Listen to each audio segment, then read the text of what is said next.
Hey everyone, we are here to talk about the April Fool's event, the casino event, which is better known by. This event is super cool and probably one of my favorites in the game. I mean, it only really has to compete with the other two times that this event architecture or type has come back. That being the beach event, the chocolate or chocolatier event, the Valentine's event, whatever you want to call it. We have basically a little tiny version of it. We have a roadmap you also have to go by. It's not time gated at all. There's no free ticket for the free banner units, which is probably going to be Elsa and Melee.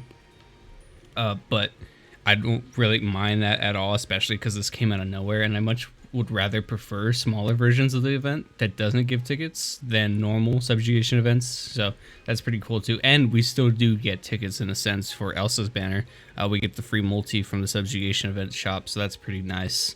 And we get gems from special milestones, missions. We still again have the subjugation event shop. Although it's kind of unfair to call it just a subjugation event shop. Basically the exchange shop that you can reset. Either way, this event has a lot of cool shit related to it, as well as a new memory, so that's really cool as well. And it's something unique. I literally just checked out the memory minutes ago. I asked Reb what he thinks of which effect is the best, but I'm too impatient, so I just started recording without him answering. But yeah, it affects only transcendence units, so only the units that can transcend have the special unique effect that was usually catered towards the banner units. So that's so cool. We'll get into it, but yeah, first off, again, you just want to approach the roadmap like normal. This is going to be like the semi-boss fight. It gives you an idea of what the harder ones are going to look like. This is kind of where you can just repeatedly farm over and over. This is kind of like the big bad mission or fight, whatever you want to call it. Was this the team I used? I cannot remember. I think I switched it up. Oh shit. I lost the team I used. Oh no, that sucks. Okay, we'll figure it out as we go. Maybe this one saved it? I want to double check. No, I just used mono yellow. Yes, I think whatever team works all the way until the end, and obviously. I do believe I used Elsa. I used the Anastasia. I'm pretty sure I used her as lead. That's why she's there. I used this Rem. I think I replaced Bright Elsa with, or I replaced Otto with Bright Elsa. Otto was for sure on my team, mainly because of his great passive with mono leads. He works with Elsa, getting the green proc, whatever his green proc does on his passive, as well as the 8,000 damage only taken when he's above 50% HP. So I gave him a lot of HP. Then I'm pretty sure I used Anastasia and Rem. I think I might have put Priscilla in there. She might have been in replacement of Anastasia, I'm not too sure, but that's basically what I used. The boss fight here is basically just enhanced versions of what I'm assuming Melee and Elsa are. Elsa basically switches her single attack to AoE, which is pretty annoying. She gets cover, but I'm pretty sure that's from Melee. Melee gives cover to a unit after, I don't know what procs it. They give themselves, I think, small agility and defense buffs, not too big of a deal. They don't really remove debuffs. It's easy to stack on them, so you can really take the town with Elsa, which is really nice, as well as Anastasia's blue collapse applying, and she just hits really hard too. I heard mono blue is really good here, but I didn't really have a solid mono blue, although I do have some pretty good units for them. Then as you beat stages from this area, these will unlock from easiest to hardest. So if you beat that last stage, you unlock this level, and it's essentially just another farming stage for you to get extra materials. This was 800. I want to see if they're different. This one is 700. Yeah, so you definitely want to beat the harder ones because you'll get more currency as you progress. And those are only limited to 5 times a day, while this one is completely farmable.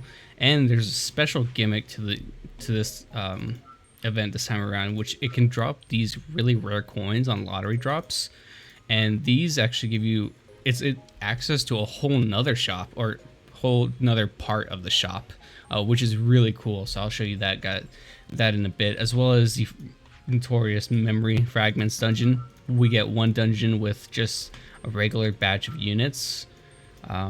Got some of the Transcendence units in here, which is really nice. Although I do think I'm pretty set on it on both of these. I just need to buy the rest from the arena shop, or I'll just wait a couple days. This time around, we have the Elsa fragment as well because she's new, and then we have the melee. So you'll be getting both of their fragments here. I did actually get a lottery the first day, right after I spent all my gold coins to gold Elsa. So that's pretty funny. These are limited to 3 times a day. Then you have obviously the checkpoint missions. You just keep doing missions, you'll get higher score. Then we have the memory here. We'll take a look at it now. Super cool. All right, so these are going to be, it's going to come pre-awakened. So this is the default. Then we have initial stats. So then once leveling them up, it's just going to be pretty normal. Every memory does that. Then we have the unique effects. So this is where it really matters. Slot 1, if a Transcendence Amelia, when you get a turn, give self rage for 2 turns. Now, it's been a long time since I looked at all the units info, and I kind of just forget what they do, honestly, except for Rem, because I know she's great for giving everyone action gauge. You want her going first, so yeah, we'll get to it. Then we have Subaru, when attacked, remove 2 debuffs from self. That's pretty okay. Then we have Rem at the start of battle, increase action gauge by 60%. That's so good for what she's like. I know this benefits her so well because I know her, like that's her main use is going first and buffing the entire team. So you can go first. But the other ones I'm unsure of because I'm not too familiar with their kits. In a case of Betty, when you get a turn, give self rage for 2 turns. In the case of Julius, when attacking, remove 2 debuffs from self. So this is when he's attacking, this is when he gets attacked. So be aware of that. Then comment stats for any of the Transcendence units. So if you aren't using one of these units or Transcendence units in the future, I guess, these stats don't apply. So, and then these are going to be the normal ones. So if you're using Transcendence unit, you're going to be getting a max of 17 HP, or 17% rather. And then if you're using a normal unit, you'll be getting a max of 7%. So yeah, pretty neat overall. And if you don't know what this means, slot 1, oh wow, I didn't even notice that. Yeah, there's just 5 of them. So you can either get the Amelia slot 1 or you can get the Subaru slot 1. You could theoretically run every single one of these buffs, but then you're not getting extra stats. So it's better to invest in one of them completely, get their whatever unique buff, and then get some extra stats that would help whatever build you're doing. So overall, I really like Rems, but I can't speak on the other ones. So if you really like other characters and you know it'll work well with them, then yeah, go ahead and get that. But it's so cool that we get an extra memory, and it's for basically free-to-play units, even though they are mighty expensive to transcend. They're all pretty accessible at this point, either way. So that's pretty cool. Yeah, probably one of the better events. I'm so surprised that they dropped such a bombshell on fucking April Fools of all things. Yeah, we have 8 days left. Then we go to the shops. We have the normal subjugation event shop. Basically, get your shit. Then if you get everything, reset it. It says, hey, you sure you want to reset? You didn't get the ticket, so yeah, I'm not gonna. But yeah, this time around we also have hammers in here. 90 gems, it looks like every single time you roll. Could be different. I also wasn't paying attention too much to the rolls that I gotten so far, but I'm pretty sure it's only rainbow hammers, which is kind of a bummer because in the previous chocolatier event, it was red hammers, it was purple hammers. Like we were getting different types of hammers every single roll. It was so nice, but unfortunately not this time. Then the coin they can only farm in the hardest stage comes into play. If you get one of these coins, you get 50 of the fragments for any of these characters. That's so insane. Then you can also get 500 of the necklaces, which is really nice. Then if you get 3 of them, you get 500 gems. Super dope of them to do. I love this. I did about 30 runs just to see the drop rate, and I got 2 from 30. 1 on the first 10, 0 on the second 10, and then 1 on the 20, 30, the third 10. So it's not too bad, but it is, you do have to have a decent amount of stamina. I do recommend trying to farm for that auto, so you don't have to do it manually every single time. Try to meet the conditions for the auto. It's usually just kill in a certain amount of time, beat the stage, and don't beat the stage without anyone dying. So yeah, just be aware of that. Then we have more hammers to buy, just in case you need to roll more. These unlock with certain missions. I believe it's like after, probably when melee unlocks or something like that, or when melee drops, or you reach a certain score like this, you have to reach 100k, you'll be able to buy these. And it's not that big of a deal, mainly because elixirs are pretty much everywhere in the game, so I don't mind them restricting something.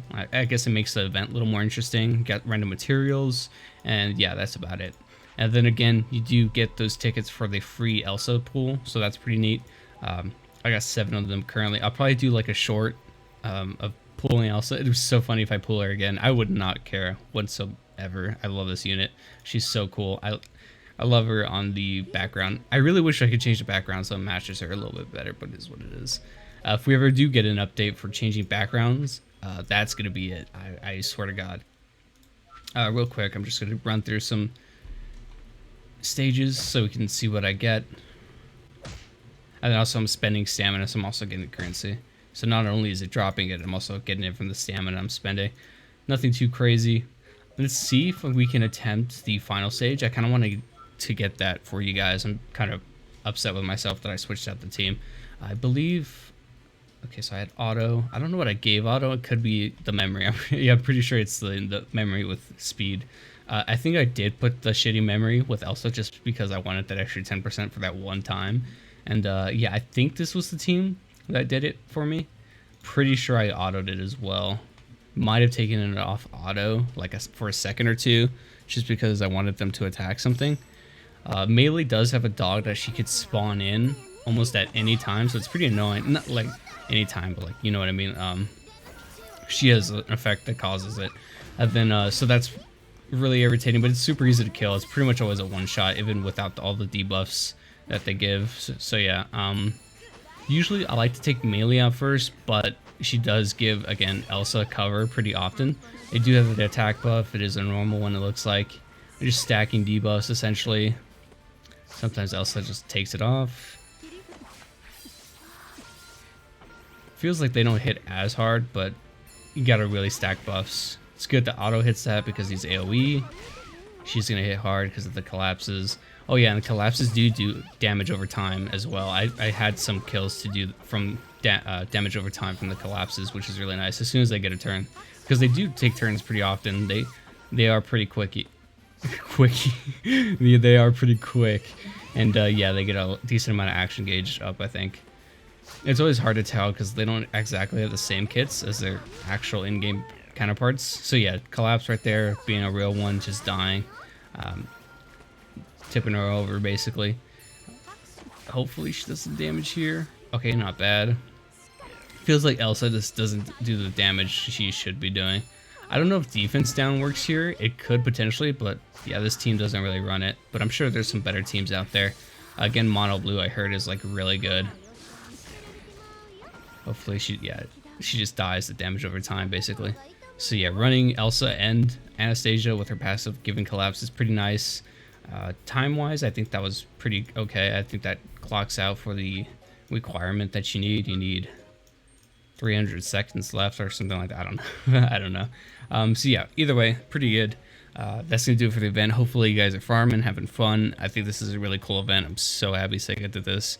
Kind of proud of them, low-key. But yeah, that's going to do it. I'll see you guys next time.